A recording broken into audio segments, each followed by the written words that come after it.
kita buka Alkitab kita di dalam Lukas pasal yang ke-8 tadi, saya akan membacakan sebagian karena sebagian lagi adalah artinya.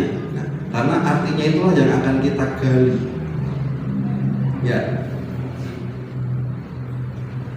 Perumpamaan tentang seorang penabur, Lukas 8 ayat 4 sampai 8.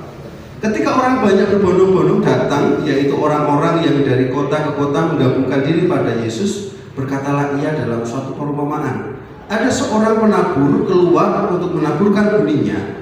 Pada waktu ia menabur, sebagian benih jatuh di pinggir jalan, lalu diinjak orang dan burung-burung di udara memakannya sampai habis. Sebagian jatuh di tanah yang berbatu-batu, dan setelah tumbuh ia menjadi kering karena tidak mendapat air. Sebagian lagi jatuh di tengah semak duri, dan semak itu tumbuh bersama-sama dan menghimpitnya sampai mati. Dan sebagian jatuh di tanah yang baik, dan setelah tumbuh berbuah 100 kali lipat. Setelah berkata demikian, Yesus berseru, "Siapa mempunyai telinga untuk mendengar, hendaklah ia mendengar." Diberkatilah kita semua yang pagi hari ini mendengarkan firman Tuhan dan terlebih melakukannya dalam kehidupan kita hari lepas hari. Puji Tuhan. Sesuai dengan ayat yang terakhir, siapa mempunyai telinga untuk mendengar, hendaklah ia mendengar. Pagi hari ini saya ingin mengawali dengan pertanyaan. Siapa yang pagi hari ini benar-benar rindu mendengarkan firman Tuhan? Semuanya rindu deh. Konteks ayat ini, ya, kalau Bapak Ibu sudah membaca Injil, semua Injil bahkan semua kitab gitu ya, perumpamaan tentang seorang penabur ini disampaikan Yesus itu setelah Yesus melakukan banyak mujizat. Jadi banyak orang waktu itu mengejar Yesus, ikut Yesus. Ada pengikut-pengikut palsu, ada pengikut-pengikut yang tidak tulus, yang hanya sekedar ikut-ikutan, cuma pengen ngerti Yesus kayak apa, setelah Yesus biasa baik, akhirnya mereka pulang dan sebagainya. Tapi banyak yang sekali lagi mereka ikut hanya pengen mengharapkan berkat. Tentunya ketika kita menanam sesuatu pasti mengharapkan, bukan sekedar menanam tanpa punya tujuan. Kalau menanam tanpa punya tujuan artinya kita tidak punya pengharapan. Ketika kita menanam sesuatu pasti kita mengharapkan sesuatu dari apa yang kita tanam, baik bunganya, baik buahnya dan lain sebagainya. Nah, demikian juga Tuhan Yesus atas kehidupan kita. Ketika Tuhan menciptakan manusia, itu bukan hanya kemudian manusia kita ini itu hanya sekedar hidup. Bukan hanya sekedar hidup, tetapi Tuhan menginginkan kita itu adalah hidup yang menghasilkan buah. Hidup yang menghasilkan buah yang seperti apa? Yaitu yang memuliakan nama Tuhan. Artinya Tuhan disenangkan. Kalau Bapak Ibu mengingat penciptaan, gitu ya, bahwa kita diciptakan itu semua, bukan hanya kita manusia, tapi seluruh alam semesta ini diciptakan untuk menyatakan kemuliaan nama Tuhan. Namun kemuliaan Tuhan itu kemudian tercemari oleh manusia yang jatuh dalam dosa. Nah, ketika manusia jatuh dalam dosa, akhirnya Tuhan Yesus menebus kita lewat salibnya. Nah, jadi ketika kita sudah jatuh dalam dosa, kemudian kita ditebus oleh Tuhan, yang tujuan awal kita diciptakan untuk kemuliaan nama Tuhan, ya. Artinya apa? Hidup kita harus menghasilkan buah yang memuliakan Tuhan tadi. Nah, karena kita adalah umat yang sudah ditebus oleh Tuhan, kita adalah umat yang sudah diampuni dosanya oleh Tuhan. Karena itu judul khotbah pagi hari ini saya beri judul atau tema yaitu berubah dan berbuah. Banyak berubah itu baik, tapi kalau sekedar perubahan, gitu ya, semua tanaman juga mengalami perubahan, Bapak Ibu, dari biji, kemudian tumbuh tunas, kemudian mulai dewasa, dan kemudian tentunya kita mengharapkan apa? Buahnya. Sekali lagi buahnya itu tadi. Kalau bunga ya tentunya bunganya itu tadi. Nah, kalau kemudian tidak berbuah, kemudian tidak berbunga, kira-kira apa yang akan kita lakukan? Tentunya pasti tanaman itu seperti di depan itu dipotong beberapa. Atau mungkin kalau bunga pada akhirnya juga ya udahlah diganti aja bunga yang lain. Jadi bukan sekedar berubah, tetapi juga ada buah-buah dari perubahan itu.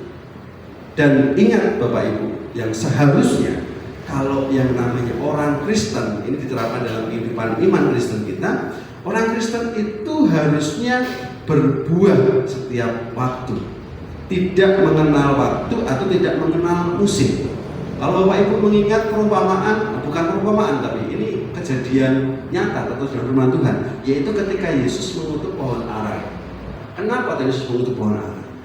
Karena ketika waktu itu Yesus dalam perjalanan, dia melihat pohon ara, Yesus berharap bahwa ketika dia menghampiri pohon ara itu dapat mendapat sesuatu dari pohon itu.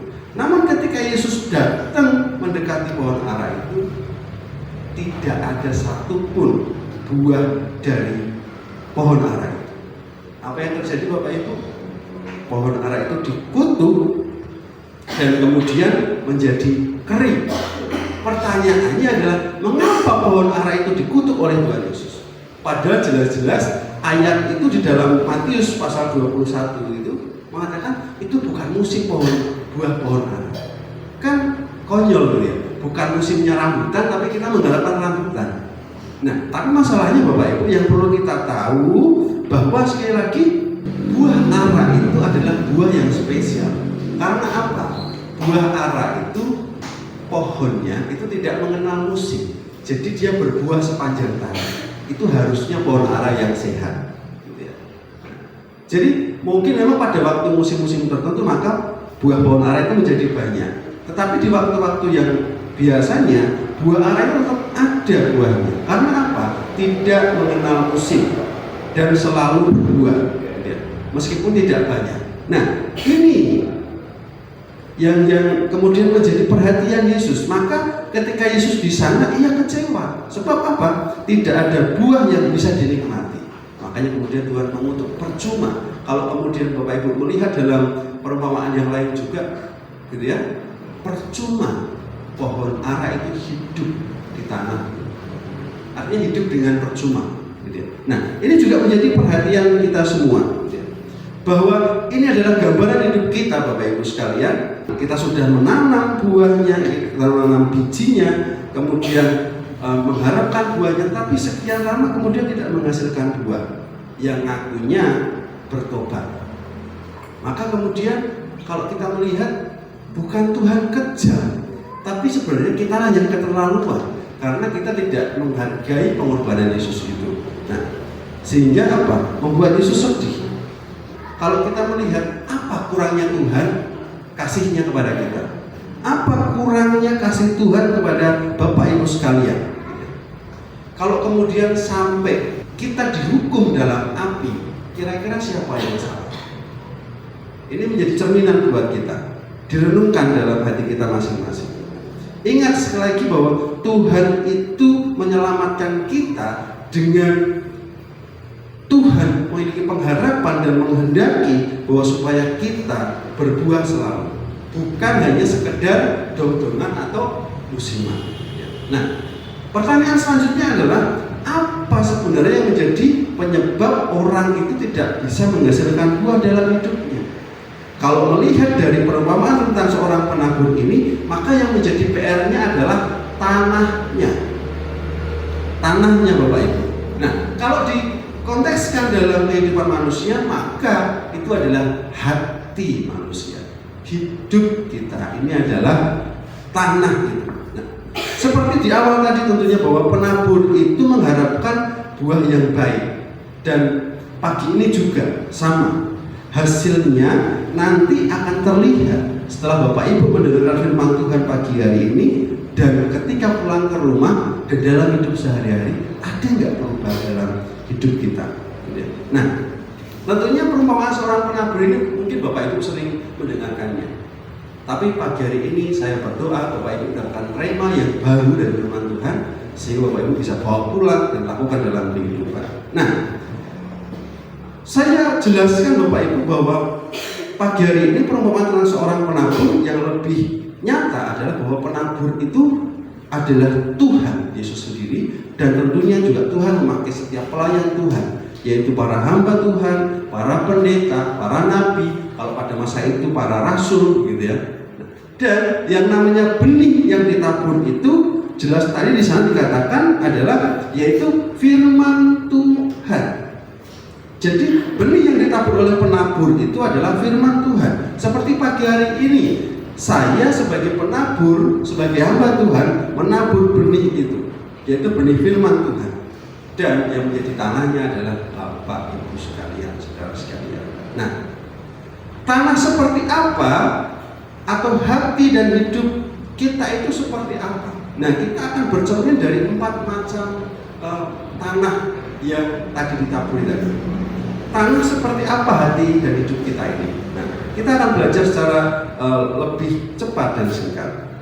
Yang pertama, yaitu tanah yang di pinggir jalan. Tanah yang di pinggir jalan. Nah, dari ketiga Injil, Matius, Markus, Lukas, Bapak Ibu, saya katakan yang paling detail menjelaskan tentang perumpamaan seorang penabur ini adalah Injil Lukas. Karena di sana ada kata yang namanya, yang ayat yang ke-12 Bapak Ibu, yang jatuh di pinggir jalan itu ialah orang yang telah mendengarkannya, kemudian datanglah iblis lalu mengambil firman itu dari hati mereka, supaya mereka jangan percaya dan diselamatkan. Nah, dia supaya mereka tidak percaya dan diselamatkan. Itu kehendak iblis, dan kita semua tahu bahwa iblis tidak suka kalau kemudian ada orang yang bertobat, ada orang yang berubah, ada orang yang tekun mengikuti Yesus. Iblis tidak suka. Makanya dia mencuri firman Tuhan itu. Nah, jadi kalau kita melihat di sana ada kata diinjak orang, gitu ya. Nah, ya kita lihat sekali lagi, ya. Di ayatnya yang ke-5, ada seorang penabur ketika ia keluar menaburkan benihnya, sebagian benih jatuh di pinggir jalan lalu diinjak orang. Yang pertama kata diinjak orang. Nah, apa maksud diinjak orang ini ketika di pinggir jalan? Bapak Ibu, saya katakan bahwa diinjak orang ini artinya adalah pergaulan yang buruk. Pergaulan yang buruk. Kalau kita melihat ini anak-anak muda ini ya, penting sekali untuk dibekali supaya jangan sampai salah bergaul, jangan sampai salah memilih teman. Karena apa? Itu tadi, kamu nanti akan diinjak-injak itu kemudian kamu benar diinjak-injak itu bukan. Tapi artinya apa? Pergaulanmu akan menginjak-injak imanmu kalau kamu salah memilih pergaulan. Nah, itu tertulis dalam 1 Korintus 15 ayat 33. 1 Korintus 5 ayat 33 bahwa pergaulan yang buruk merusakkan kebiasaan yang baik. Kamu udah rajin ke gereja, kamu udah rajin baca Alkitab, gitu ya. Tapi neng jowo kowe gaule karo orang-orang yang toksik, orang-orang yang kalau yang masih sekolah, orang-orang yang suka nyontek, orang-orang yang suka merokok, orang-orang yang suka membuli. Anak-anak muda, saya pesan pagi hari ini, percaya boleh, tidak boleh. Tapi silakan diuji, pasti sedikit banyak akan mempengaruhi hidup. Saya mengajar anak-anak SMP, ya Bapak Ibu, mungkin seusia adiknya yang main drum ini luar biasa, ya. Mungkin mulai juga masih SMP atau SD? Kelas D ya? Oke, bentar lagi SMP. Nah, anak-anak itu bilang begini Bapak Ibu, ketika mereka toksik atau membuli, tak tanya begini, kenapa kamu membuli? Teman-teman juga kayak gitu Pak, itu hal yang biasa buat kita. What? Gitu. Loh, kok jadi yang biasa? Gitu. Kok bisa? Iya kan teman-teman lagi gitu, jadi kita ikut-ikutan. Nah, jadi hal biasa. Karena apa? Tadi pergaulan yang buruk merusak kebiasaan yang baik. Jadi ibadah, bacaan firmanmu, kemudian pelayananmu percuma. Nah, ini sangat disayangkan. Sekali lagi, anak muda, hati-hati jangan sampai kamu salah bergaul. Karena sekali lagi pergaulan yang buruk merusak kebiasaan yang baik. Bapak Ibu juga sama, bukan hanya untuk orang muda. Ketika Bapak Ibu bergaul dengan orang yang salah di lingkungannya, gitu ya. Ibu-ibu yang suka gibah, gitu ya. Bapak-bapak yang suka nyuri listrik meteran, gitu ya, atau lain sebagainya, gitu kan. Nah, itu akan merusak kita. Jadi itu yang akan menginjak-injak iman kita. Artinya apa? Iman kita nggak perlu. Jadi injak-injak di sini bukan kemudian secara harafiah kita diinjak-injak, kita ditindas gitu, enggak. Karena iblis itu kalau kita ditindas, itu sudah tahu. Semakin orang kita ditindas, semakin ia akan luar biasa imannya. Itu sudah terjadi dalam sejarah Kristen. Makanya Kristen sekarang bekerjanya apa? Iblis sekarang bekerjanya apa? Yaitu tadi lewat hal-hal sederhana dalam kehidupan sehari-hari yang membuat Bapak Ibu lemah imannya. Nah, kemudian selanjutnya ada burung di udara. Selain diinjak-injak orang, kemudian dan burung-burung di udara memakannya sampai habis. Nah, ini paling parah. Burung-burung di udara, kalau kita melihat Efesus 6 ayat 12, itu adalah berbicara tentang roh-roh di udara. Itu adalah setan. Penguasa-penguasa di udara itu adalah setan itu. Artinya apa? Jangan sampai kita membiarkan hidup kita ini kompromi dengan setan dan setan menguasai hidup kita. Sehingga setiap firman Tuhan yang kita burukkan oleh siapapun itu hamba Tuhannya, oleh apa yang kita baca setiap hari, itu nggak akan masuk. Karena apa? Tanah kita tanah di pinggir jalan yang benihnya jatuh kemudian langsung disaup oleh iblis. Artinya nggak lagi ada dalam hidup kita. Artinya lalih. Sahabat pagi ini saya tanya, siapa yang punya ayat hafalan favorit? Betul kan? Tidak ada. Punya ibu ya, luar biasa. Punya, harus punya. Minimal harus punya. Jangan sampai nggak punya ayat hafalan. Ini bahaya. Nanti kalau iblis menyerang, ya kita bingung kalang kabut. Nanti kasusnya malah seperti Hawa, ditipu daya oleh iblis, dibolak-balikkan firman Tuhan. Nanti kita akan bahas. Jadi sekali lagi jangan sampai setan itu menguasai hidup kita. Kita seringkali berdoa gini, Tuhan, kami minta Engkau usir iblis dari ruangan ini, dari ibadah ini, dari rumah tangga kami. Tuhan sudah usir. Tuhan sudah mengusir setan dalam gereja ini, dalam rumah kita, dalam keluarga kita, mungkin ya. Tetapi yang menjadi kesalahan kita seringkali justru malah apa? Kita yang mengundang setan. Loh, kok iso mas? Nah, coba buktikan Bapak Ibu. Secara sadar atau tidak sadar, kadang-kadang kita justru mengundang setan untuk datang. Apa? Kita tadi membiarkan tipu daya iblis itu saja. Waktu dengar firman Tuhan, malah fokus main HP. Ketika sedang baca firman Tuhan, kemudian ada temannya yang manggil, bro, ayo duluan nongkrong main angkringan. Wah, Alkitab itu langsung tinggal. Nah, jadi sekali lagi, inilah tujuan iblis. Artinya apa? Supaya kita jangan percaya kepada Tuhan dan kita berpaling dari Tuhan. Sehingga itu tadi membuat kita tidak lagi menjadi orang yang selamat. Bapak Ibu, saudara sekalian yang saya kasih dalam Tuhan, ini harus jadi perhatian penting. Sekali lagi, kita sudah diselamatkan, jangan sampai keselamatan itu sia-sia ataupun hilang dengan percuma. Dicuri itu adalah sekali lagi dalam konteks sekali lagi memilih percaya kepada iblis. Yang saya katakan tadi, Hawa, Bapak Ibu. Hawa. Iblis itu diciptakan sebelum kita ada. Karena iblis itu adalah sebenarnya malaikat yang melawat Tuhan. Kita tentu Pak Kris sudah mengajarkan, Pak Eka juga mungkin sudah mengajarkan Bapak Ibu sekalian tentang doktrin ini. Saya hanya secara singkat saja.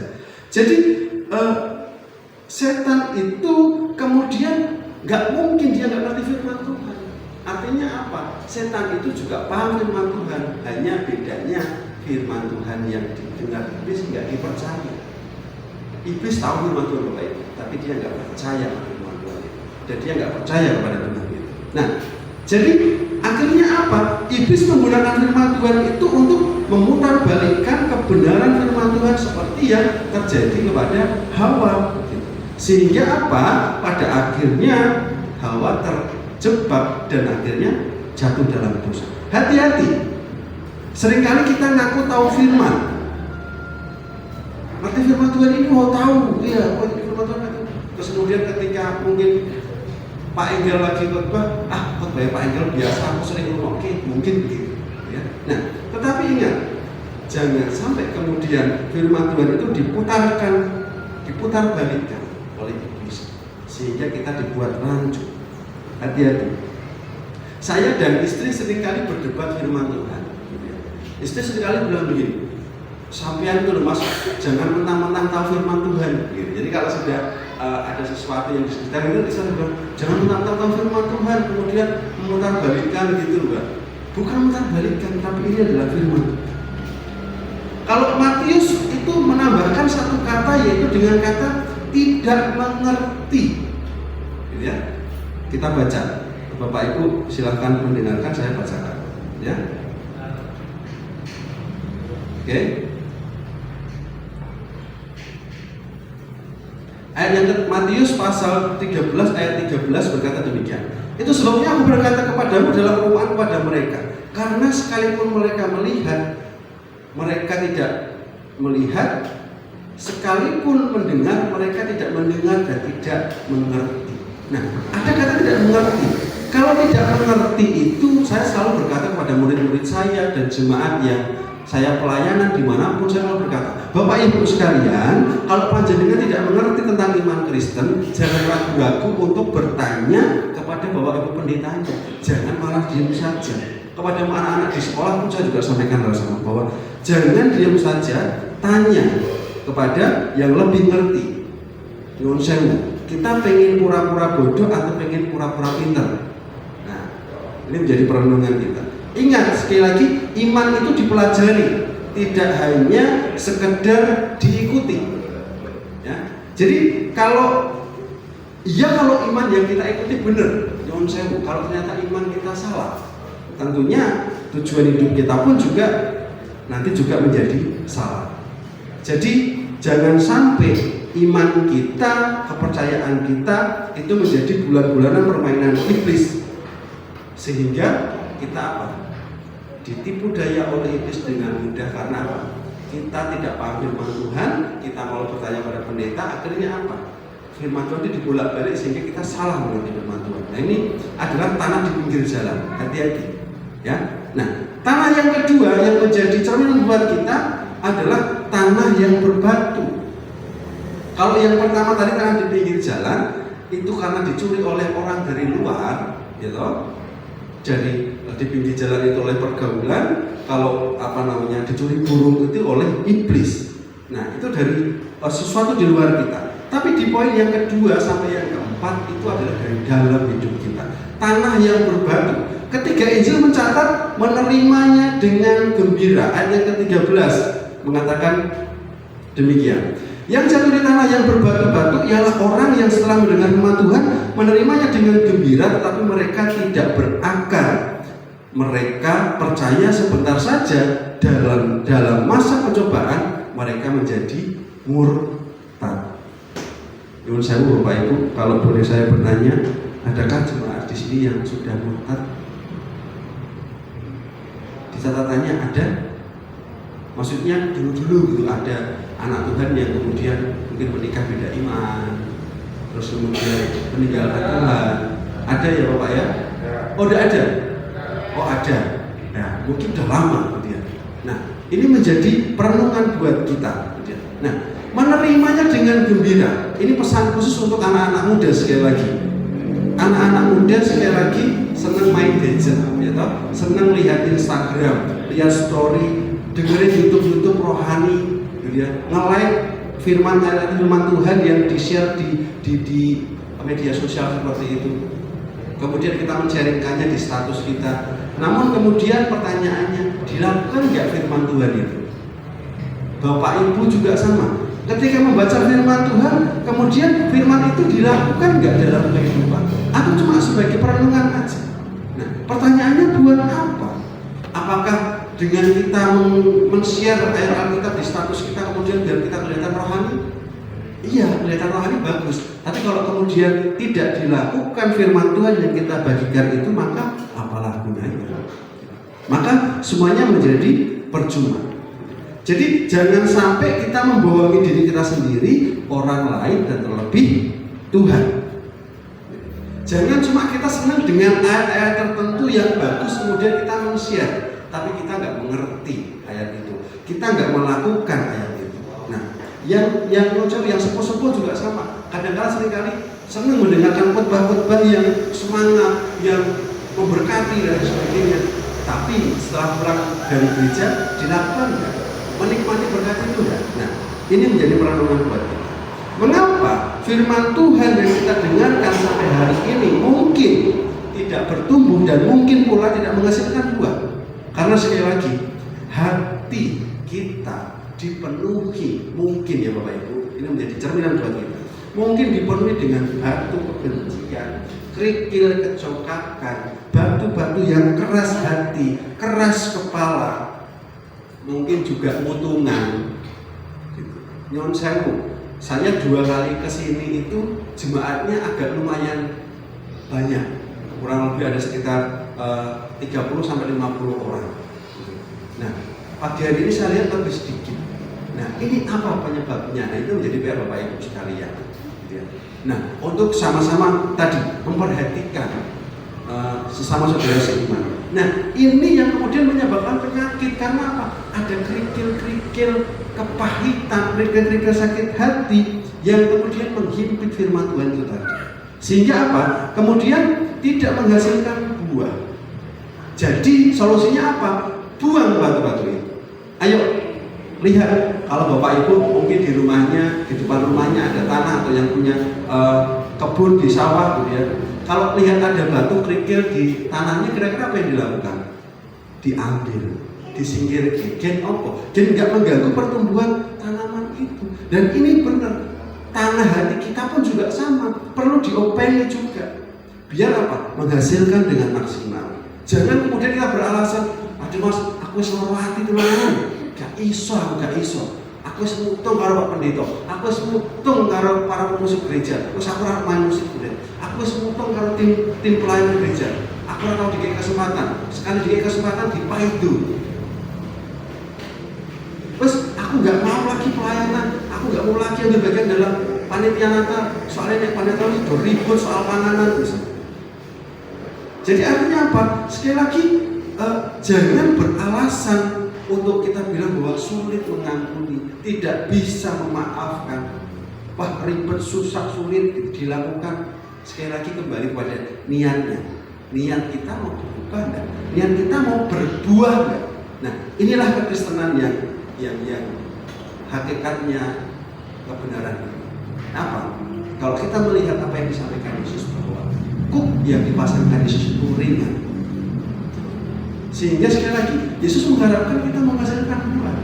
Lukas mengatakan bahwa di sana dikatakan kalau di ayat yang sebelumnya itu mengatakan tidak mendapatkan air, di ayat yang ke-6. Sebagian jatuh di tanah yang berbatu-batu dan setelah ia tumbuh ia menjadi kering karena tidak mendapatkan air. Nah, ini juga menjadi perhatian buat kita. Kalau tadi karena ada batu-batunya sehingga airnya sedikit. Nah, kalau boleh saya mengatakan yang namanya air di sini, boleh saya katakan yaitu adalah firman Tuhan. Kalau kita melihat ketika Yesus bertemu dengan perempuan Samaria, gitu ya, Yesus mengatakan akulah air hidup. Artinya apa? Air hidup itu ya firman Tuhan itu. Firman Tuhan. Jadi kalau kita kemudian jarang mendengarkan firman Tuhan, jarang membaca firman Tuhan, seminggu sekali ketika di gereja, terus kemudian airnya cukup enggak untuk hati kita? Kan enggak cukup. Coba Bapak Ibu, bunganya atau ketika menanam sesuatu ditanamnya seminggu pisang, proses seminggu pisang setelah dulu pisang terus kering gitu. Ketika Bapak Ibu lihat, loh kok wis mati gitu. Ketika kemudian mati, kemudian disiram lagi, untuk dia hidup akan lebih sulit. Tapi kalau kemudian rajin disiram setiap hari, pasti akan mengalami pertumbuhan yang baik. Nah, mari bersama-sama Bapak Ibu kita belajar. Sekali lagi, jangan hanya suka mendengarkan khotbah. Saya selalu mengajarkan kepada jemaat yang saya layani bahwa jangan senang mendengarkan khotbah, tapi senanglah membaca firman Tuhan. Itu yang harus utama kita lakukan. Nah, jadi firman Tuhan yang ditaburkan menjadi benih itu harus disirami dengan firman Tuhan juga setiap hari. Hari Minggu dengan firman Tuhan, Senin, Selasa, Rabu, Kamis, Jumat, Sabtu baca firman Tuhan setiap hari. Ayo kita lakukan bersama-sama. Saya pun juga sedang belajar bersama istri, karena sekarang ada anak, jadi kadang begadang, kadang lupa baca firman Tuhan. Nah, kalau sudah lupa baca firman Tuhan, akhirnya kemudian saya nyetel YouTube yang ada YouTube firman Tuhan. Jadi nggak baca, cuma ngeloki gitu. Sama anak juga mendengarkan. Jadi ada yang masuk. Nah, Matius mengatakan bahwa ada tanah di sana yang tidak mendapatkan sinar matahari. Ada tanah dan matahari. Tanah itu adalah hati atau iman kita. Matahari terbit. Ketika matahari terbit, kemudian siang, maka layulah tanaman itu. Nah, kalau boleh saya katakan, matahari itu kayak semacam keyakinan lain, Bapak Ibu. Iman lain. Jadi seolah-olah kita jadi wong Kristen susah, kita jadi wong sing orang Kristen kita lebih enak. Kelihatannya enak. Tetapi ketika menjelang siang, justru matahari itu membuat layu. Iman itu karena tidak mendapatkan air yang cukup, tanahnya berbatu, penuh dengan kebencian. Nah, keyakinan yang lain, awalnya sepertinya nampaknya mampu memberikan kehidupan dan pertolongan, membantu. Tapi sebenarnya pada akhirnya akan membawa kita kepada kebinasaan. Nah, karena apa? Sekali lagi kurang air itu tadi. Nah, terus bagaimana supaya kita berbuah dan bertumbuh? Sekali lagi, ayo disiangi. Jangan kotori diri kita dengan batu-batu yang tidak berarti. Jangan pula kompromi. Jadi mari bersihkan hidup dan hati kita dengan apa? Melakukan firman Tuhan setiap hari. Dengan baca, lakukan. Dengan baca, lakukan. Nah, itu yang harus kita lakukan dalam kehidupan kita hari depan. Nah, itu yang kedua. Kemudian cerminan yang ketiga apa? Ada tanah yang penuh dengan semak duri. Nah, saya akan sampaikan secara cepat, Bapak Ibu. Jadi, bagaimana kemudian tanah itu bisa penuh dengan semak duri?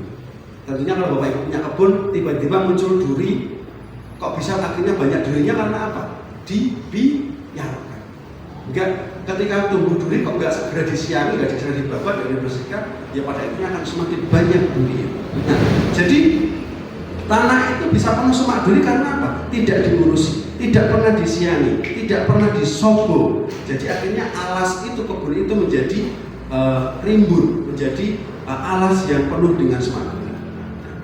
Jadi kalau Markus menuliskan bahwa makin besarlah semak duri itu. Karena apa? Dibiarkan. Nah, kenapa semak duri yang tumbuh bukan benih? Karena sekali lagi yang dipupuk adalah semak durinya. Semak durinya belum dibersihkan, tetap dipupuk. Artinya apa? Semak duri ini kalau dikatakan di dalam Alkitab, yaitu adalah kekhawatiran. Ya Bapak Ibu, perhatikan. Yang jatuh di semak duri ialah orang-orang yang telah mendengar firman Tuhan itu, dan dalam pertumbuhan selanjutnya mereka terhimpit oleh kekhawatiran dan kekayaan dan kenikmatan hidup sehingga mereka tidak menghasilkan buah yang matang.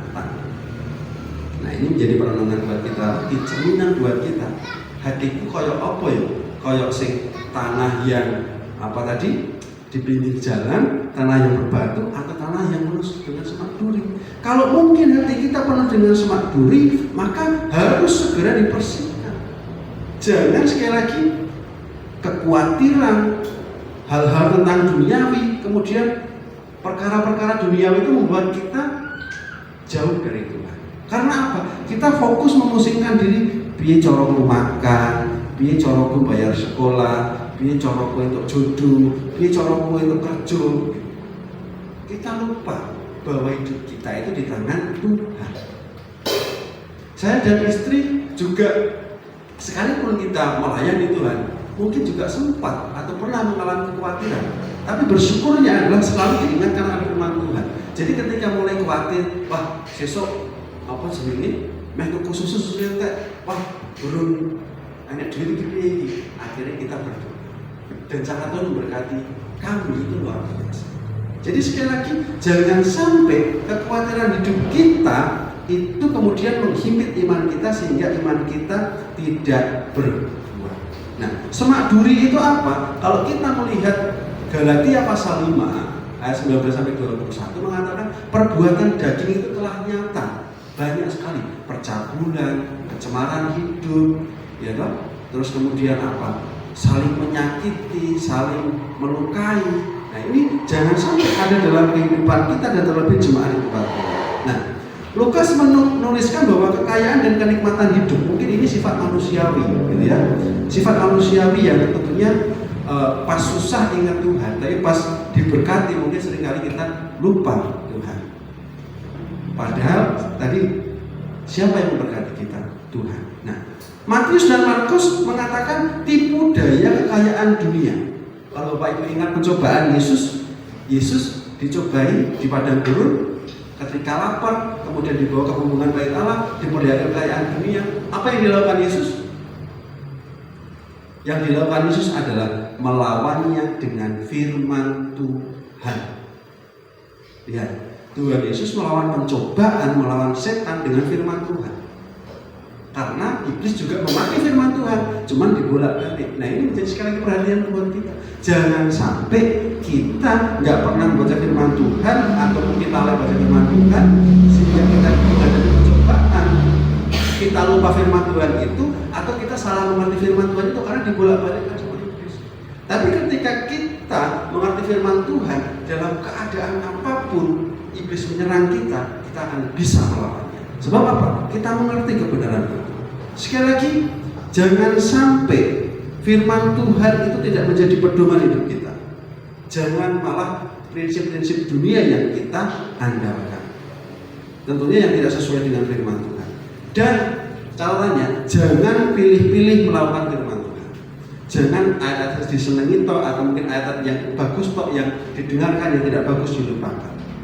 Jadi sekali lagi, jangan sampai kita ini kemudian ketika menghadapi ujian kita tidak tahan uji.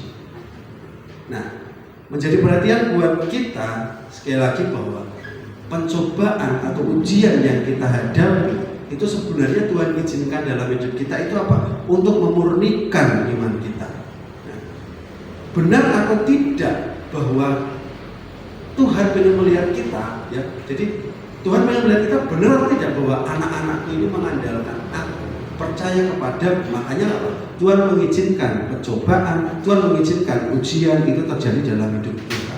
Seperti yang terjadi pada Ayub. Kira-kira kalau terjadi dalam hidup kita, Tuhan itu sedang menguji kita. Kalau anak ini mendapatkan cobaan iman, kira-kira dia memilih kuat iman atau malah lari meninggalkan Tuhan. Nah, jadi sekali lagi Bapak Ibu, dalam poin yang ketiga ini pesannya adalah sekali lagi, semak duri itu harus kita singkirkan. Artinya apa? Jangan khawatir, jangan takut. Jika sudah mantap ikut Yesus, ayo percaya, andalkan dan berserah pada Yesus. Dan yang terakhir yang perlu kita benar-benar refleksikan dalam hidup kita adalah tanah yang subur. Akhirnya bagaimana tanah itu kemudian bisa menjadi subur? Ya tentunya diopeni, dicangkuli, dipupuk, disirami, batu-batunya dihilangkan, ada sedikit semak duri langsung dicabut, sehingga tanah itu menjadi terus tanah yang subur. Matius, Markus, Lukas kompak dan saling melengkapi. Kalau Bapak Ibu melihat, membaca, membandingkan tiga Injil ini, itu dalam konteks perikop yang sama mereka mengatakan begini. Orang yang mendengarkan, menyambut firman Tuhan, mengerti dan kemudian menyimpannya.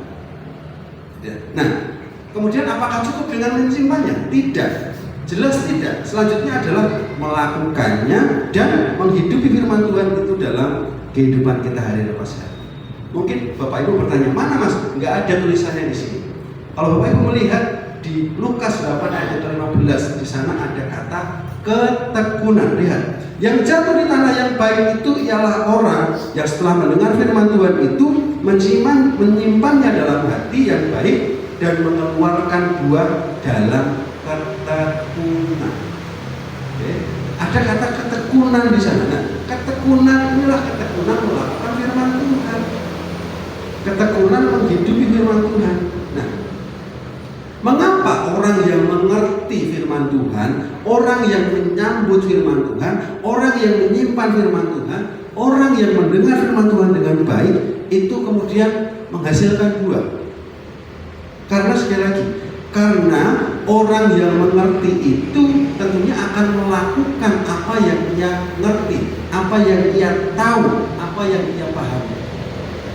Nah, orang yang pintar pasti menggunakan kepandaiannya. Apa gunanya kita sekolah kalau kemudian kita nggak menggunakan ilmu yang kita pelajari di sekolah? Di sekolah dikasih tahu 1 tambah 1 2 yo D ya, gitu. Adiknya mungkin yang masih SD gitu. 3 tambah 3 6 ya. Tapi setelah sampai rumah ditanya bapaknya, "Le, 3 tambah 3 berapa?" 10 Pak. Loh, saya ngajarin siapa? Guru. Loh, ya kan. Padahal sekali lagi firman Tuhan mengajarkan kita hal yang benar. Ayo kita lakukan hidup kita sesuai juga dengan firman Tuhan itu. Sekali lagi, orang yang mendengarkan firman Tuhan, orang yang mengerti firman Tuhan, tentunya akan melakukan firman itu dalam kehidupan. Orang yang pintar pasti menggunakan kepintarannya, maka tentunya orang yang mengerti firman, orang yang paham firman Tuhan, pasti akan melakukan firman Tuhan di dalam kehidupan. Kalau pemahamannya keliru, pasti perilakunya juga keliru. Tetapi kalau pemahamannya benar, maka tindakan orang itu pasti benar. Maka dari itu sekali lagi Bapak Ibu, jangan hanya sekedar suka mendengarkan khotbah, tapi lebih penting sebagai orang Kristen adalah membaca firman Tuhan itu setiap hari.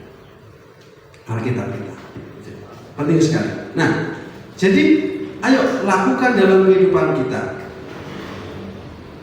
Pertanyaannya atau mungkin pergumulan kita adalah bagaimana kita melakukan firman Tuhan kalau dengar atau baca Alkitab aja kita kadang-kadang seminggu sekali ke gereja aja tentunya banyak yang nggak hadir. Baca Alkitab jarang-jarang. Setelah pulang dari ibadah ini, saya berdoa Bapak Ibu semua, saudara semua memiliki kerinduan, kehausan akan firman Tuhan sehingga rutin membaca Alkitab setiap hari. Yang sudah rutin, puji Tuhan, ayo terus tingkatkan. Kita mau belajar bersama-sama. Jadi sekali lagi, mari kita bersama-sama peduli dengan keluarga kita. Peduli. Saya dengan istri saling mengingatkan. Mas belum baca firman Tuhan, Mas belum baca Alkitab untuk anak ini, Mas belum doa loh. Jadi kita saling mengingat. Jadi kalau bukan kita orang-orang tua yang ngajak anak-anak kita, siapa lagi yang menanamkan iman kepada mereka? Kalau bukan kita yang mengingatkan orang tua kita, anak-anak muda, anak-anak, siapa lagi? Karena sekali lagi kita dalam keluarga, di dalam Tuhan, kita harus sama-sama membangun iman. Nah, kemudian dalam konteks menghasilkan buah, kenapa ada yang 30, ada yang 60, ada yang 100? Kok beda-beda? Kok nggak 100 semua? Nah, ini sekali lagi adalah kadar ketekunan melakukan firman Tuhan. Yesus sangat perhitungkan hal itu. Saya pernah membagikan suatu postingan di media sosial. Saya katakan begini: seberapa besar cintamu ke Tuhan, itu menentukan besarnya berkat yang akan kamu terima. Jadi Bapak Ibu boleh diuji, silahkan. Kalau Bapak Ibu tekun pada firman Tuhan, melakukan dalam kehidupan, kok saya sangat-sangat yakin hidup Bapak Ibu akan semakin diberkati. Tapi kalau semakin jarang berdoa, semakin jarang baca firman Tuhan, nyuwun sewu, kalau berkati sendet-sendet yo wis resiko. Karena tadi kembali kepada ketekunan melakukan firman Tuhan. Karena apa? Berbuahnya ada yang 30, ada yang 60, ada 100. Tergantung kadar kita ketekunan melakukan firman Tuhan di dalam kehidupan kita. Tanaman seberapa banyak yang menyerap pupuk, maka dia juga akan seberapa banyak yang menghasilkan buah. Nah, kita seberapa tekun kita dalam menghidupi dan mengejawantahkan melakukan firman Tuhan dalam kehidupan kita, itu yang akan menentukan buah dan berkat yang kita terima. Sekali lagi itu Tuhan perhitungkan. Tuhan memberkati kita, iya, tetapi kita akan semakin diberkati ketika kita menghidupi firman Tuhan. Jadi kalau kemudian nyuwun sewu Bapak Ibu, kalau tidak berbuah, jangan marah kalau kemudian kita tidak mendapatkan upah itu. Karena itu pesan firman Tuhan pagi hari ini, lakukan perintah firman Tuhan, bukan firman setan. Firman setan seperti apa? Jadi firman Tuhan yang dibolak-balikkan setan. Karena itu harus ngerti firman Tuhan, harus baca firman Tuhan. Nah, kalau kemudian orang bertanya, yang mana sih Mas perintah Tuhan di Alkitab itu? Saya katakan, semua di dalam Alkitab itu adalah perintah Tuhan. Nah, perintah Tuhan itu kan nggak semuanya baik. Di dalamnya ada kata jauhilah, gitu ya, dan lakukanlah. Kalau ada kata perintah jauhilah, ya dijauhi, jangan malah dideketin gitu. Kalau ada perintah lakukanlah, ya dilakukan, jangan malah kemudian didiamkan. Nah, ini menjadi penting buat kita. Jadi, mari kita belajar menerapkan firman Tuhan yang kita dengarkan, yang kita baca, kemudian dilakukan dalam kehidupan hari lepas hari. Sekali lagi, moto yang seringkali saya sampaikan kepada banyak orang Kristen: baca, lakukan, baca, lakukan, baca, lakukan. Sederhana, nggak perlu banyak-banyak, paling banyak 1 ayat sehari. Kalau 1 ayat sehari aja nggak sanggup, wah ini perlu dipertanyakan. Satu ayat sehari itu nggak nyampe 1 menit. Saya sudah tes dengan murid saya, membaca Alkitab 1 pasal itu nggak sampai 10 menit. Apalagi cuma 1 perikop itu juga nggak sampai 2 menit. Makanya kita bisa menyediakan waktu itu untuk firman Tuhan. Nah, sekali lagi, benih firman itu akan tumbuh jika dipupuk dengan perbuatan kita yang sesuai dengan benih firman Tuhan itu. Kalau pupuknya nggak cocok, tentunya pohon itu akan mati. Makanya perlu disiram dengan air, yaitu firman Tuhan. Mungkin ada orang yang bertanya, Mas, kan ada hujan. Bapak Ibu, saya katakan hujan itu adalah bagian dari berkat Tuhan, bukan kemudian menjadi hal yang utama yang kemudian kita butuhkan gitu ya. Jadi mari bersama-sama, hujan itu adalah bagian dari berkat Tuhan. Maka jangan selalu mengandalkan hujan, tapi kita bersama-sama, kita sudah dikasih firman Tuhan, yaitu air kehidupan, pupuk dengan perbuatan kita dengan melakukan firman Tuhan. Mau berubah Bapak Ibu? Mau berubah Bapak Ibu? Mau berbuah? Mau berbuah? Mari bersama-sama kita lakukan firman Tuhan dalam kehidupan kita hari lepas hari. Tuhan Yesus memberkati kita. Amin. Kita berdoa. Bapa kami yang di dalam surga, sungguh kami mengucap syukur jika pagi hari ini kami boleh dibuat mengerti akan firman Tuhan ini tentang perumpamaan seorang penabur. Tuhan, ampuni jikalau hati kami mungkin seperti tanah yang di pinggir jalan, yang mungkin kami masih salah bergaul, atau mungkin kami masih membiarkan iblis mencuri firman Tuhan itu dari kehidupan kami. Ataupun juga mungkin kami menjadi seperti tanah yang berbatu, yang penuh dengan sakit hati, kebencian, dendam, iri, dengki, keras hati, keras kepala. Tuhan, bantu kami untuk menyingkirkan batu-batu itu.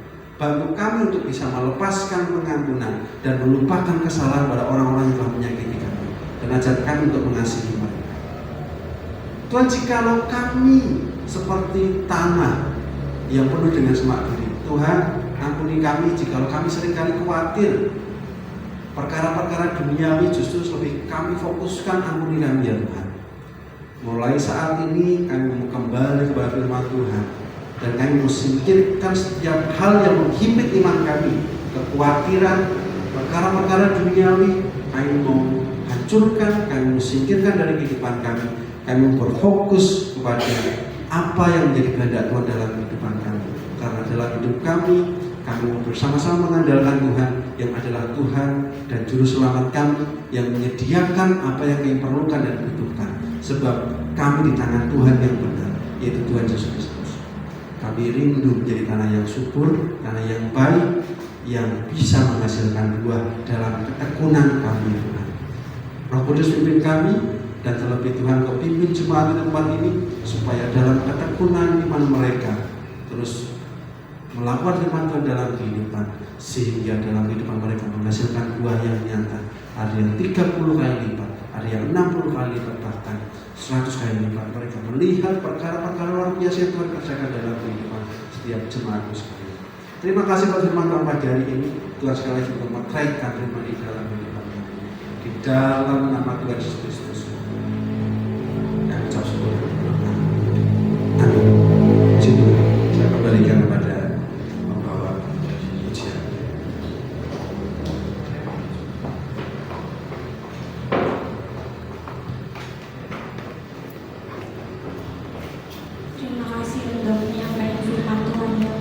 Bapak Yeskiel, kami percaya jemaat di sini tidak hanya mendengar, tetapi menjadi firman dalam kehidupan kita masing-masing.